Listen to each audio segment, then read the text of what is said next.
Programme लिखा, ठीक है। मेन का प्रोग्राम जैसे ही तुमने यहाँ पे लिखा, तुमने स्टूडेंट 3 के लिए दो ऑब्जेक्ट्स क्रिएट किए जो स्टूडेंट 3 को कॉल कर रहे हैं, ठीक है। स्टूडेंट 3 के लिए दो ऑब्जेक्ट्स क्रिएट किए, S1 एंड S2, जो उसको कॉल कर रहे हैं, ठीक है। अब S1 जो है वो भी डिस्प्ले मेथड को एक्सेस करना चाह रहा है, ठीक है, और S2 जो है वो भी डिस्प्ले मेथड को एक्सेस करना चाह रहा है, ठीक है। और इन दोनों में आईडी और नेम दोनों है इस मेथड में, बाकी यहाँ पे नो आर्ग्यूमेंट्स है, याद रखना, इसके अंदर नो आर्ग्यूमेंट्स हैं, ठीक है। तो आर्ग्यूमेंट्स जो होते हैं वही उसको जो है वो डिफरेंशिएट करते हैं कंस्ट्रक्टर और उसमें।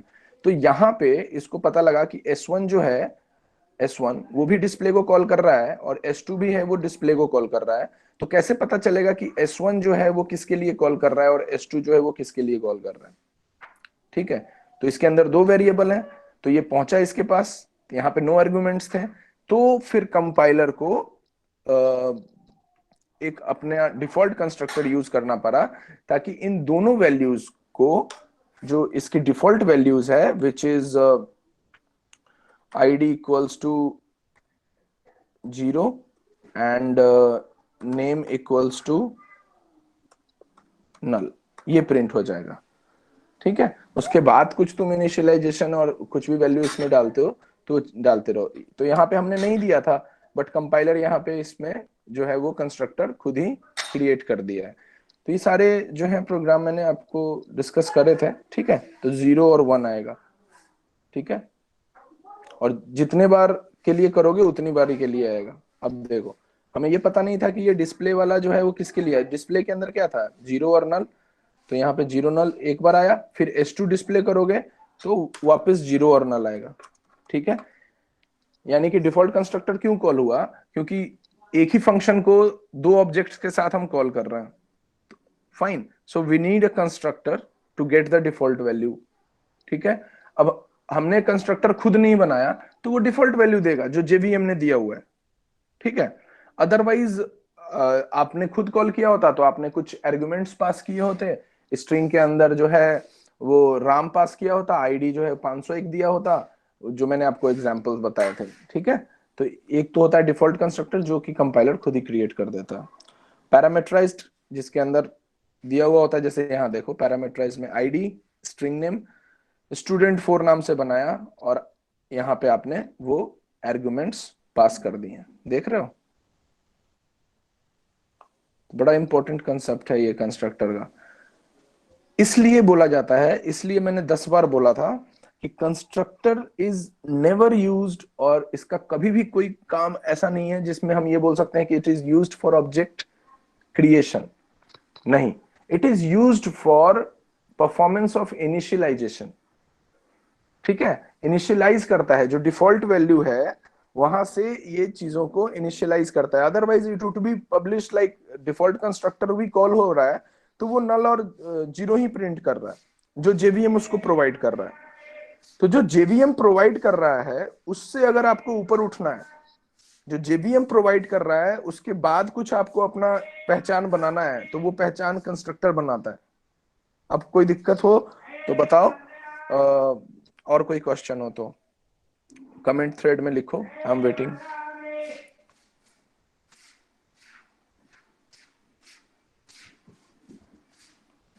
तो अभी जितने प्रोग्राम्स आपको बताए हैं, जो अभी मैंने आपको फाइल बताया जो डिपार्टमेंट से आया कि बच्चों के साथ डिस्कस करना है, वो फाइल में खाली कंस्ट्रक्टर ओवरलोडिंग का है, जो कि मैंने सिंपल आपको पहले बताया हुआ था कि अगर अपन आर्गुमेंट्स बस अलग अलग पास करेंगे, ठीक है ना, और हर बार जो है सेम फंक्शन भी यूज करेंगे, तो अलग अलग ऑब्जेक्ट बना के अगर आप उसको कॉल करोगे तो with the help of different arguments, देख रहे हो यहाँ पे नया बनाया 2 आर्ग्यूमेंट के साथ, यहाँ नया बनाया 3 आर्ग्यूमेंट के साथ। तो जब आप S1 को कॉल करोगे तो वो 2 आर्ग्यूमेंट वाले फंक्शन पे जाएगा, S2 को कॉल करोगे तो वो 3 आर्ग्यूमेंट वाले फंक्शन पे जाएगा, और कंस्ट्रक्टर पे, और कंस्ट्रक्टर का नाम स्टूडेंट 5 ही है, ठीक है। तो जिसको कॉल करोगे वो उसको प्रिंट कर देगा कॉल करके।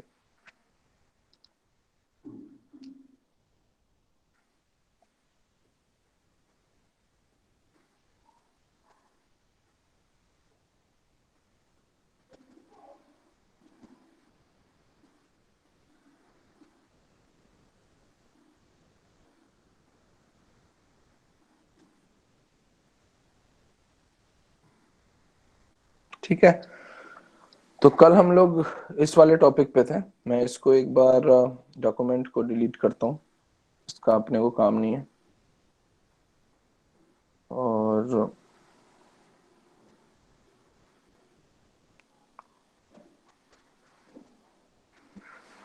कल जो फाइल था वो था इनहेरिटेंस, ठीक है, इज अ रिलेशनशिप जिसको बोलते हैं। तो ये कुछ पढ़ा था हमने कल ऐसे, ठीक है। मल्टीपल इनहेरिटेंस क्यों नहीं होता, ठीक है, मल्टीपल इनहेरिटेंस क्यों नहीं होता,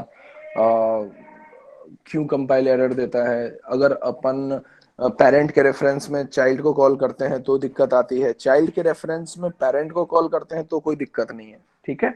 child method can not be called with the parents reference, मतलब पेरेंट कभी चाइल्ड की प्रॉपर्टी एक्सेस नहीं कर सकता है, बशर्ते पेरेंट की प्रॉपर्टी चाइल्ड डेफिनेटली एक्सेस कर सकता है, और ग्रैंड पेरेंट की भी चाइल्ड डेफिनेटली एक्सेस कर सकता है। तो ये सारी कुछ चीजें पढ़ी थी हमने।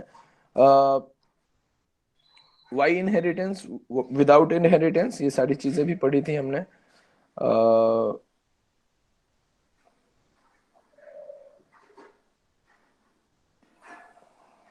मल्टी लेवल का एक प्रोग्राम बनाया था हमने, कॉनकैटेनेट वाला, रन करा के भी देखा था।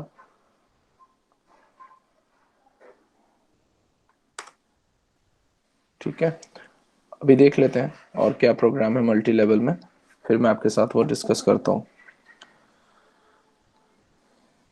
अच्छा, एक और चीज, जो मल्टीपल इनहेरिटेंस होता है जिसको सी प्लस प्लस सपोर्ट करता था, ठीक है, मल्टीपल इनहेरिटेंस जो होता है जिसको सी प्लस प्लस सपोर्ट करता था, वो जस्ट रिवर्स होता है हायरार्किकल के, ठीक है। हायरार्किकल देख रहे हो थर्ड नंबर पे, मतलब एक क्लास के दो चाइल्ड, मतलब एक क्लास के फीचर्स को दो क्लास या दो से ज्यादा क्लास इनहेरिट करता है, ठीक है।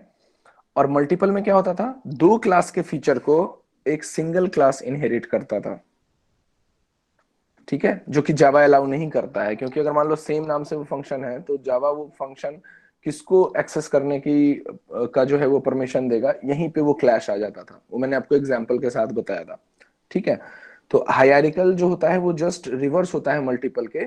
माय पॉइंट इज दैट कि अगर आपसे कोई पूछे कि फिर क्या मल्टीपल इनहेरिटेंस पॉसिबल ही नहीं है जावा में, ये कहना चाह रहे हो, तो आप बोल सकते हो कि पॉसिबल है, लेकिन फिर हमें इंटरफेस का कंसेप्ट यूज करना पड़ेगा, जो कि हम अभी पढ़ेंगे आगे, ठीक है। नेक्स्ट टॉपिक वही होगा, इनहेरिटेंस के बाद इंटरफेस और ओवरराइडिंग, ये कर लेंगे तो हमारे जो है FA 2 तक का सिलेबस कवर हो जाएगा। उसके बाद तुम जितनी चाहो प्रैक्टिस करो, जितने चाहो क्वेश्चंस अराइज कर सकते हो, पूछ सकते हैं, कोड क्वेश्चन वाला पार्ट हम लोग निपटा सकते हैं, है ना। तो मैं एक एक्सेल सीट बनाता हूँ, उसमें आप अपने अपने कोड क्वेश्चन जो है वो उसका परसेंटेज का मेरे को अपडेट देते रहना, और जिसके दिक्कत है वो मेरे से पर्सनली पूछो और उसको प्रैक्टिस करके खत्म करो, fine. Because many times we need to just write it down, एक बार आप कोड लिखते हो तब भी आपको समझ में आता है, बैठ के और सिर्फ देखने से समझ में नहीं आएगा, you need to practice, fine. तो आप अपने कोड क्वेश्चन का भी अपडेट करना। ऑपरेटर्स तक जो है वो सारे बच्चों का डन है, ऑपरेटर्स तक, ऑपरेटर्स तक जिसका जिसका नहीं हुआ है वो मेरे को मैसेज करो। अभी यहाँ पे 34 स्टूडेंट्स हैं, तो नहीं देवांग, थैंक यू, जिसका नहीं हुआ है वो बस मैसेज कर दो, क्योंकि काफी का हो गया है, तो जिसका नहीं हुआ है वो बता दो कि ऑपरेटर्स नहीं हुआ है और दिक्कत आ रही है। आई होप सबका हो गया है, बाकी एक्सेल सीट में आप देना, क्योंकि क्या है ना कि कई बच्चे बिल्कुल भी नहीं आ रहे हैं, मैंने गूगल मीट वाले से भी मिलाया है और आपके अटेंडेंस जो आई है उससे भी देखा है,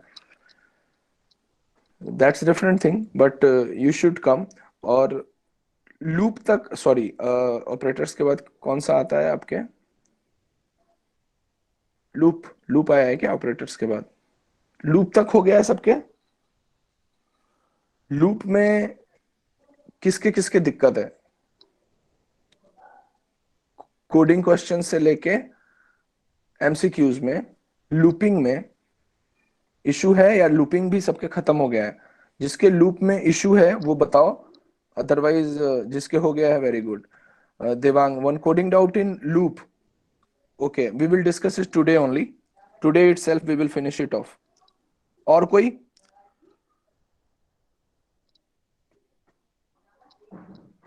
कोड क्वेश्चन में अभी तक किसी ने लॉगिन किया ही नहीं है, ऐसा भी है कोई? या लॉगिन इश्यू आ रहा हो, आपके प्रॉब्लम आ रहा हो, you can't manage to get login and get your page?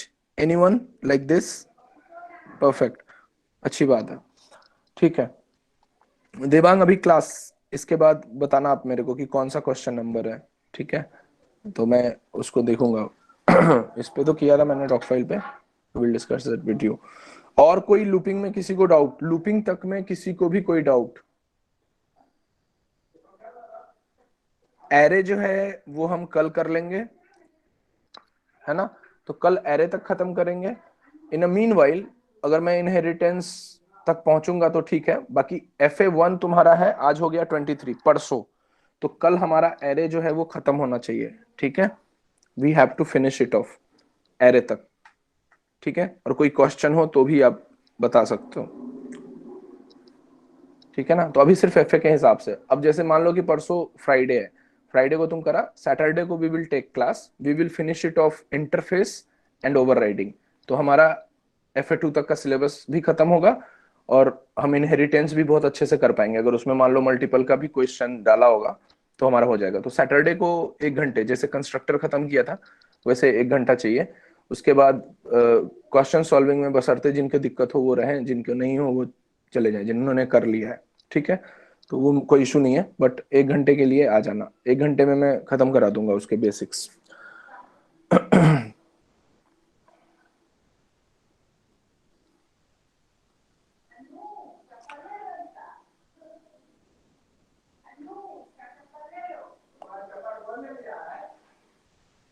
String कॉनकैटेनेट use करके करा था ऐसे। अभी अपन ने अभी स्ट्रिंग शुरू नहीं किया है जावा के अंदर, एरे बस पढ़ा है।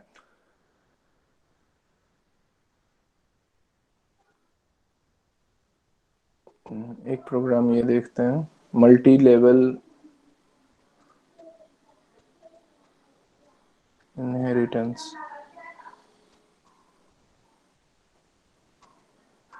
ये भी एक अच्छा प्रोग्राम दिख रहा है, देखते हैं इसमें मल्टी लेवल इनहेरिटेंस है या मल्टीपल है।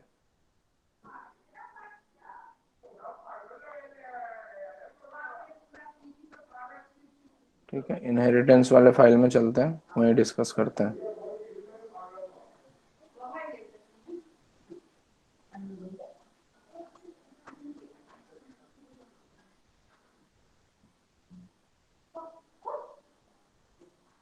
ठीक है, देखो एक क्लास बनाया, थोड़ा सा मैं इसको और करता हूँ। एक क्लास बनाया, क्लास का नाम दे दिया x। ठीक है, पब्लिक वॉइड मेथड, एक नया जो है मेथड बनाया जिसका नाम हमने लिखा मेथड x। ठीक है, और इसको अपन लिख सकते हैं मेथड क्रिएशन।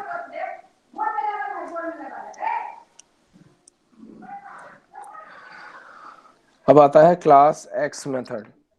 ठीक है, आपको प्रिंट कराना है इसके अंदर। फिर आया कि एक y क्लास बनाओ जो कि x को एक्सटेंड करे। यहां तक तो कोई दिक्कत नहीं, सिंपल सा है, आगे भी सिंपल सा ही है। वो जितने एग्जांपल्स करेंगे उतना क्लियर होता जाएगा।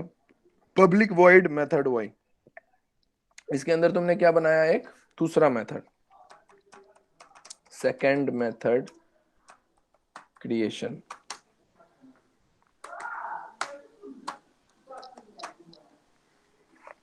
ठीक है, इसके अंदर तुमने क्लास y मेथड कमेंट जो है वो मैसेज वो प्रिंट करा लिया। ठीक है, z जो है वो y को एक्सटेंड करता है। x क्लास बनाया, ग्रांट पेरेंट, x क्लास को एक्सटेंड करता है y और y को करता है z। इसमें आपने बनाया तीसरा मेथड, थर्ड मेथड क्रिएटेड। ठीक है, इसके अंदर क्लास z मेथड प्रिंट कराया। अब आता है मेन का प्रोग्राम। ठीक है, वर्ड मेन स्ट्रिंग आर्ग्यूमेंट, इसके अंदर तुमने z का यानी कि जो पोता है पोता मतलब ग्रांट चाइल्ड। तो जो ग्रांट चाइल्ड है उसका क्लास का एक ऑब्जेक्ट बनाया जिसका नाम तुमने दिया ओबीजे। उस क्लास का एक ऑब्जेक्ट बनाया जिसका नाम दिया तुमने ओबीजे, और उसको उसी क्लास के लिए आपने जगह भी अलोकेट कर दी। ठीक है।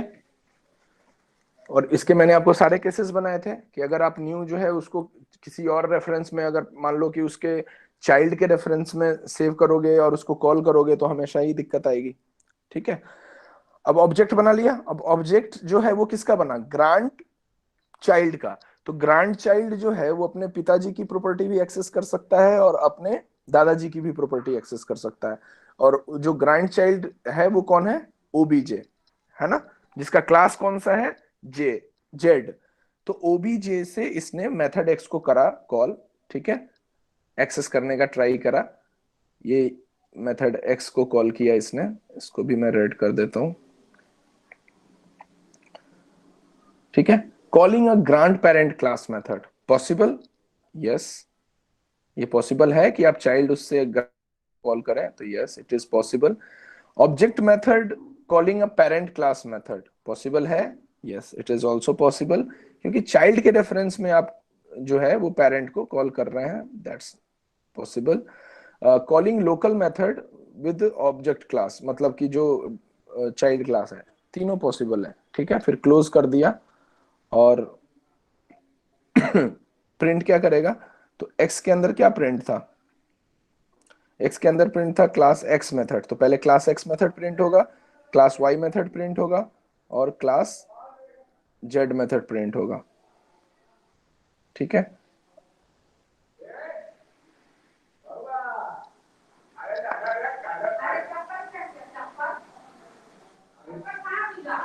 चला के देखना, दिक्कत आएगी तो बताना।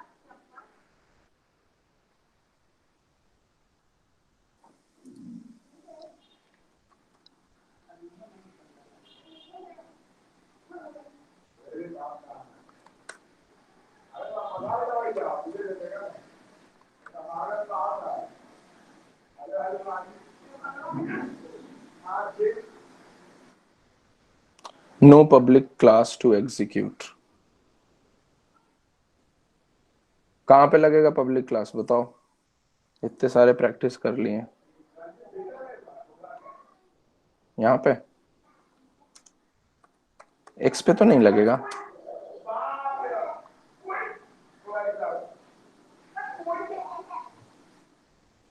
मेन वाले प्रोग्राम के ऊपर लगता है। मेन वाले प्रोग्राम के अंदर हमने कुछ यूज नहीं किया है, तो ये मेन का कंसेप्ट है। ऑनलाइन में और जो नॉर्मल नोटपैड वाला यूज करोगे उसमें यही मेन और पब्लिक क्लास का जो है ना वो इश्यू आता है। तो इसको किसी और पे चला के देखना और फिर बताना कि चला है या नहीं चला है। ठीक है, ऐसे ये चलेगा।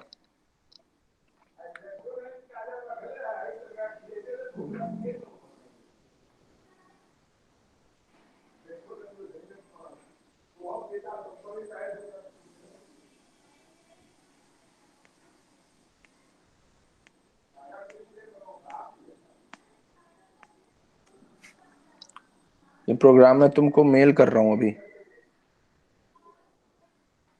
इसको भी चला के देखना क्लास के बाद, बताना क्या दिक्कत है इसमें।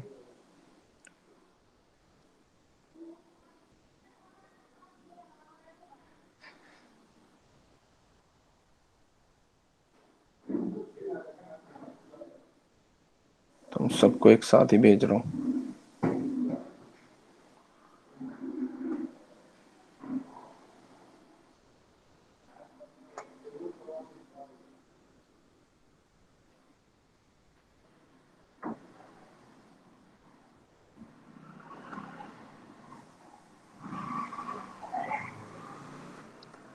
Programme to run.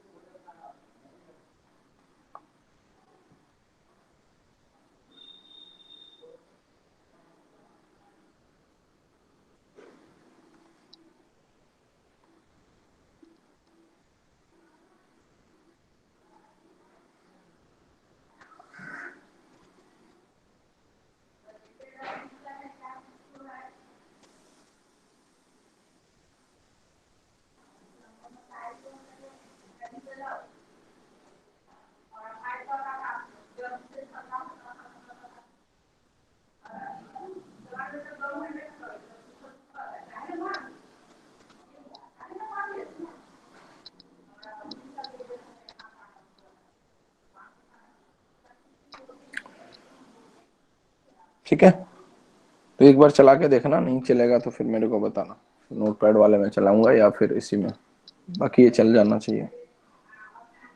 और इसमें कोई मेथड यूज तो नहीं हुआ है।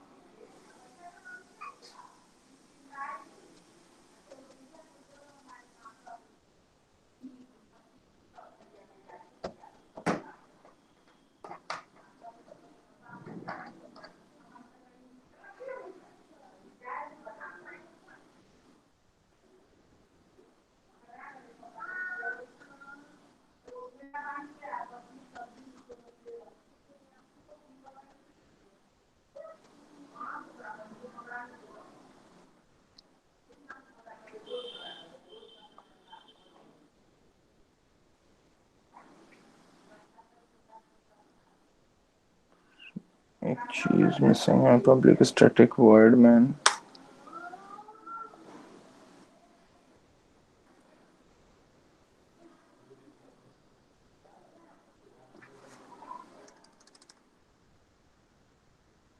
टू के नाम से बनाते हैं।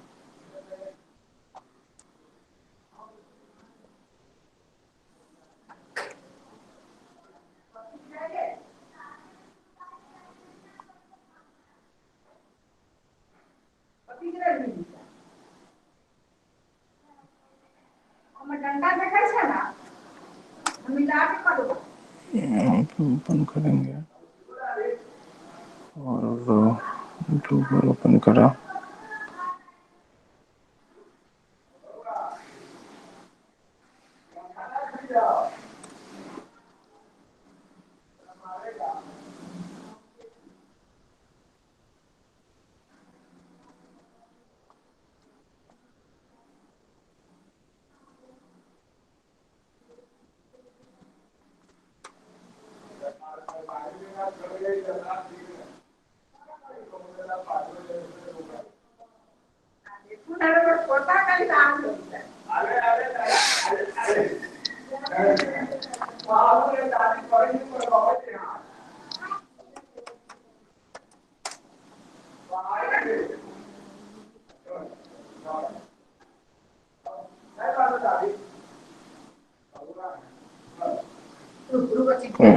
इंटरफेस चाहिए इसको, क्यों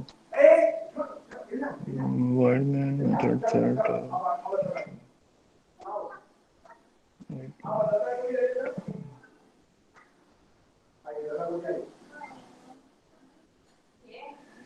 चलो आपके मेल पे है, एक बार ट्राई करो। जहां मेन होगा,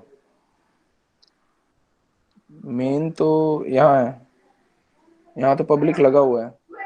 मेन जिस क्लास के अंदर होता है, एक क्लास बनाते हैं ना, मान लो कि हमने ये टेस्ट इनहेरिटेंस 2 के नाम से क्लास बना लिया, समझ रहे हो, तो पब्लिक क्लास समझ में आता है, ठीक है, जो हमने अभी बाकी प्रोग्राम्स में किया हुआ है। उसके अलावा बताओ जहां पे तुम चला के इसको चला पाओ। ऐसे अगर तुम इसको कमांड प्रॉम्प्ट पे चलाओगे तो मेरे को नहीं लगता कि ऐसे कोई दिक्कत आनी है।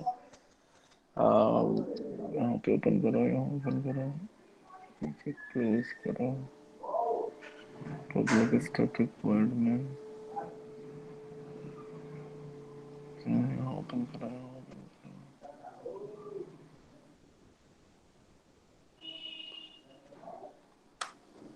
क्लोज करो,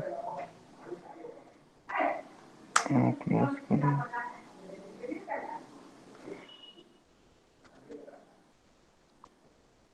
इस लाइन में एरर है, जावा 1 3 6 10 13। 1 पे क्या है, class x 1 6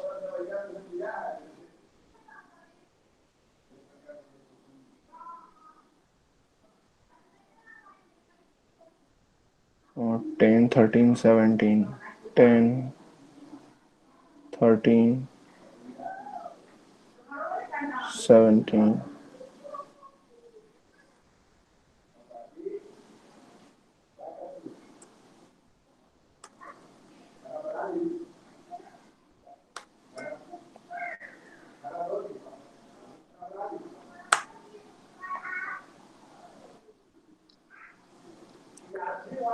no public class found to execute. Public class कहाँ चाहिए इसको?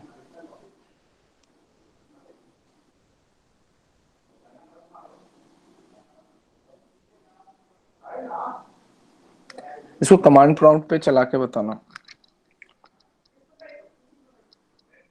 कि चला या नहीं। ट्राई करो एक बार, as it is copy paste करो। यहाँ पे अभी पता नहीं क्यों नहीं चल रहा।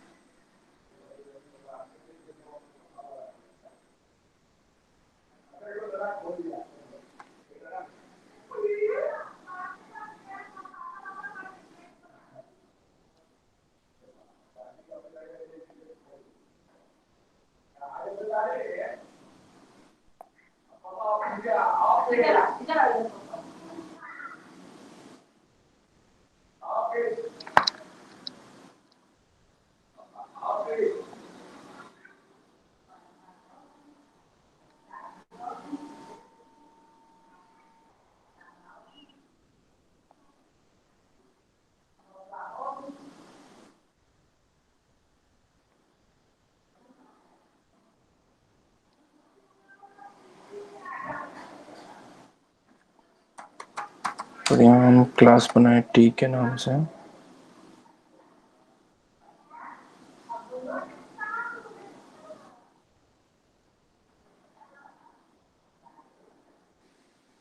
और उसको यहाँ पे करते ओपन।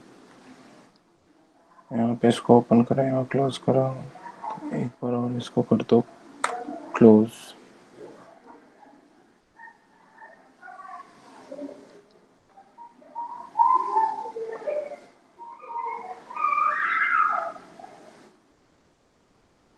पब्लिक क्लास नहीं है तो एक पब्लिक क्लास बना लेते हैं।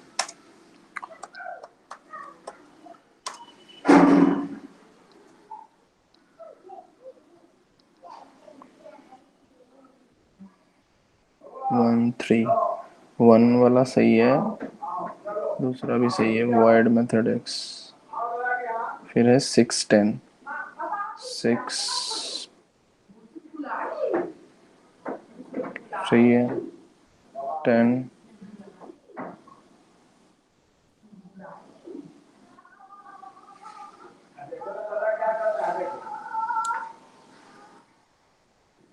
अगर हम यहाँ पब्लिक हटा दें, यहाँ भी पब्लिक हटा दें,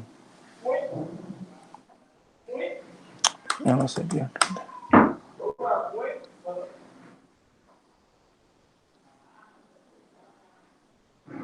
1 और 6, 1 और 6,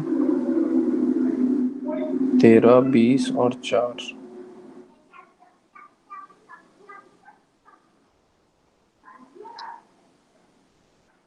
एक पब्लिक क्लास बनाओ, ठीक है, स्टैटिक वॉइड मेन से ऊपर, और करली ब्रेसेस चेक कर लो कितने ओपन है और कितने क्लोज। ठीक है, 1 2 ओपन है, 1 2 क्लोज है, 1 2 1 2 1 2 1।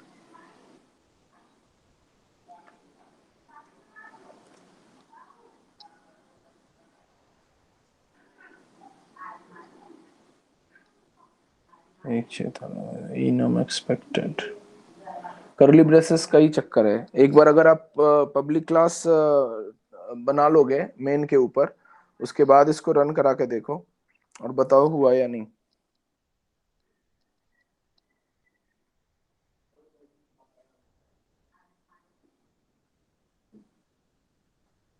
ठीक है, मैं भी देखता हूँ, उसके बाद मिलते हैं, फिर ये क्वेश्चन कर लेंगे और कोड क्वेश्चन वाला प्रोग्राम कर लेंगे। ठीक है, 5 और 10 मिनट्स में। तो मैं वापस लॉग आउट हो रहा हूँ और फिर मिलते हैं, इस क्वेश्चन को निपटाते हैं। ठीक है, और दूसरे वाले क्वेश्चन को भी मैं भी ट्राई करता हूँ। ठीक है, सिर्फ मेन से नहीं होगा, कुछ कंसेप्ट फंस रहा है, इसको यहीं पे खत्म करेंगे। ठीक है ना, तो 10 मिनट्स जो है वो गैप ले लेते हैं। मिलता हूँ थोड़ी देर में। Thank you.